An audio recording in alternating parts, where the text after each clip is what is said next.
Hello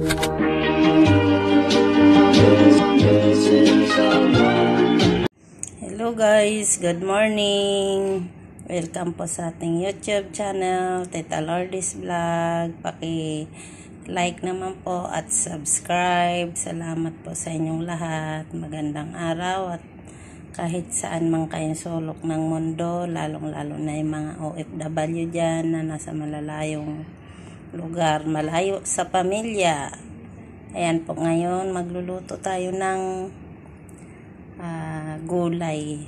Yan, mayroon ng isda yan sa ilalim, may kamatis, may luya, sili, tapos lagyan natin konting tubig kasi may nabili tayong saluyot. Yan, saluyot, lagyan po natin ng saluyot. Maganda po itong saluyot kahit araw-araw tayo magsaluyot. At saka yan, mayroon tayong nakababad na na sitaw para maalis po yung mga niya, yung dumi, buhangin. Ayan,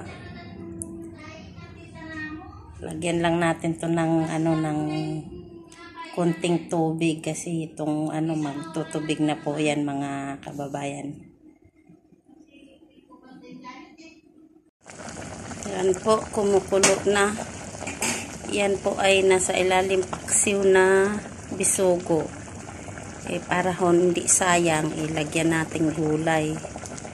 Lagay na natin ang sitaw.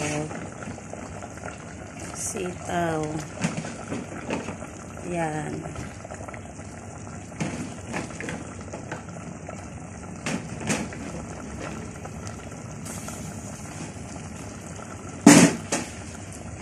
Lagay na rin natin to mga guys, ang saluyot.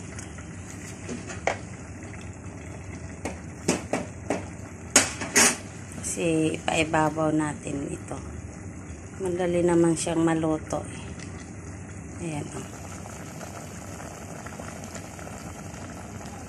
Half cook lang natin ang pwede na natin ipatong ang saluyot.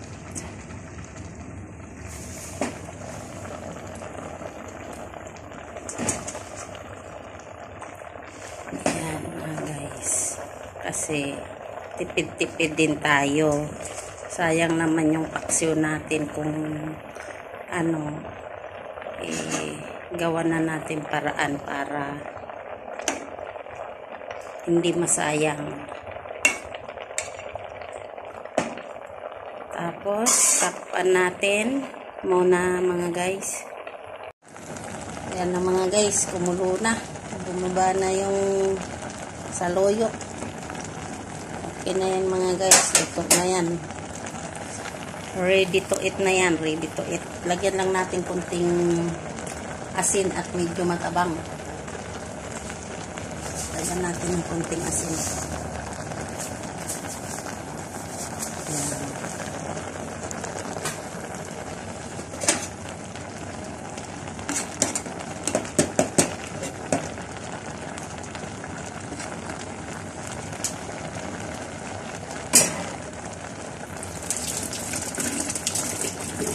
Tunawin lang natin yung asin.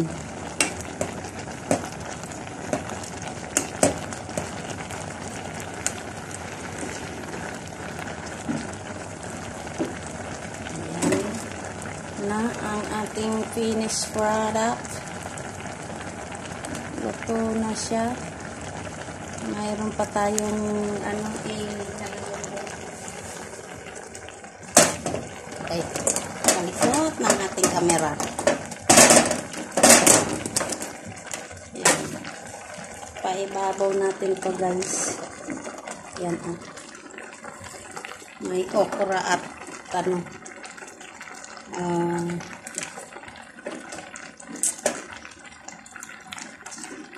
okra at saka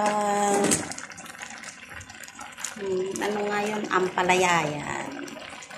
Yan guys, takpan na natin para para uminit, tapos patayin na natin. Thank you for watching. Salamat po. God bless us.